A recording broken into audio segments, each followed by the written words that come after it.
Salut à tous, c'est encore moi, Patrick Duval. Je vous rappelle que sur ma chaîne, je parle de tout ce qu'on peut faire soi-même. Abonnez-vous si vous aimez bricoler, il y aura plein de choses intéressantes. Et maintenant, passons directement au sujet de cette vidéo. Les options de recyclage des bouteilles en PET consistent à fabriquer des tuiles à partir de ces dernières. La particularité de cette couverture est sa transparence, ce qui en fait une bonne solution pour les locaux techniques dépourvus d'éclairage électrique. Elle peut également être utilisée pour couvrir des serres. La toiture en bouteille est beaucoup plus durable que n'importe quel film de polyéthylène. De plus, si vous utilisez des matériaux recyclés pour sa fabrication, elle s'avérera gratuite. Des bouteilles en plastique, un couteau bien aiguise un tapis avec des marques pour la découpe. Le processus de fabrication des tuiles. Pour assembler des modules de toiture imitant des tuiles, vous avez besoin de bouteilles PET identiques, de préférence droites et sans goulot en forme de cône pointu. Le goulot et le fond de chaque bouteille sont coupés le plus régulièrement possible. Le résultat doit être un tube droit. Le tube ainsi obtenu est coupe dans le sens de la longueur.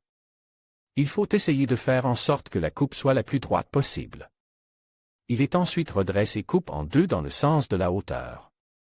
Il est nécessaire d'obtenir deux vagues identiques. L'étape suivante consiste à effectuer des coupes précises, pour lesquelles il est pratique d'utiliser un tapis de marquage. Les découpés sont les mêmes pour tous les flancs.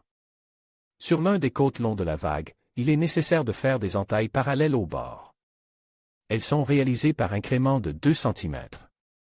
D'abord 2 cm de saut, puis 2 cm de coupe, etc. Les encoches sont réalisées avec un retrait de 1 cm par rapport au bord. L'utilisation d'un passe-partout permet de les découper très rapidement et avec précision. Des coupes perpendiculaires de 1 cm sont effectuées sur le côté opposé de la vague. L'intervalle entre elles est de 2 cm. Après avoir préparé plusieurs ébauches ayant les mêmes paramètres, vous pouvez procéder à leur assemblage. Pour ce faire, il faut appuyer deux vagues l'une contre l'autre.